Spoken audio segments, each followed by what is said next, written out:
Chers compatriotes, depuis mon investiture le 24 janvier 2019, notre pays s'est distingué par des progrès notables et une résilience des plus exemplaires dans un environnement dominé par des épreuves et des événements aussi imprévisibles que bouleversants qui ont eu à secouer le monde. Notre pays, la République démocratique du Congo, n'en a pas été épargné. Notre économie s'est montrée résiliente. Il en est de même de nos populations qui, avec bravoure, se sont dressées comme un seul homme dans les provinces de l'Ituri et du Nord Kivu, en proie à l'agression de nos voisins et au terrorisme. Nous avons une nouvelle fois démontré que dans les moments les plus difficiles, nous, Congolaises et Congolais, savons toujours résister et rebondir. J'en veux pour preuve la force de caractère et les efforts consentis durant la pandémie de Covid-19 ou encore la dignité des habitants de Goma face à l'éruption du mont Nyiragongo en mai 2021. Chers compatriotes, pendant les 5 années durant lesquelles vous m'aviez confié la direction de notre cher et beau pays, j'ai initié plusieurs réformes, toutes axées sur le renforcement de l'autorité de l'État en vue de garantir un cadre propice pour l'avènement du progrès et l'accroissement du bien-être de nos populations.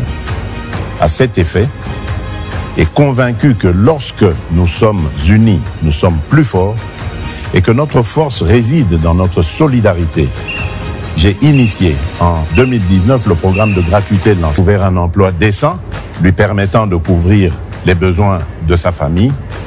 Il dépend aussi de la garantie d'avoir accès aux services publics de base et de jouir de la protection de l'État. C'est pourquoi j'ai décidé d'aligner le deuxième mandat par la confiance que vous me renouvellerez sur 6 engagements majeurs, à savoir, premièrement, l'engagement de créer plus d'emplois au moyen d'une approche volontariste avec des solutions tirées de notre vécu quotidien en accélérant la promotion de l'entrepreneuriat. Deuxièmement, l'engagement de protéger le pouvoir d'achat de tous les citoyens congolais contre les aléas des prix à l'importation et les variations du taux de change afin de leur assurer une qualité de vie stable et digne en maîtrisant davantage le cadre macroéconomique.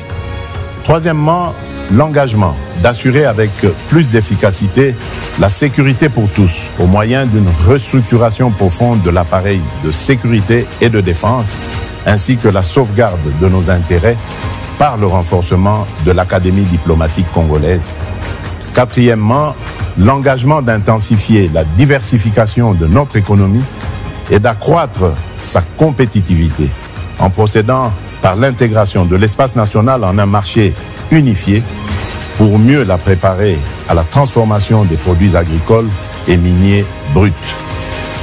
Cinquièmement, l'engagement de garantir plus d'accès aux services de base en assurant la réception des soins de santé de qualité et un accès universel à l'enseignement primaire et secondaire, à l'eau et à l'électricité, ainsi qu'à la protection sociale. Et enfin, l'engagement de renforcer l'efficacité des services publics à travers la construction et l'amélioration des infrastructures routières, aéroportuaires et touristiques, tout en réduisant la fracture numérique sur tout le territoire national.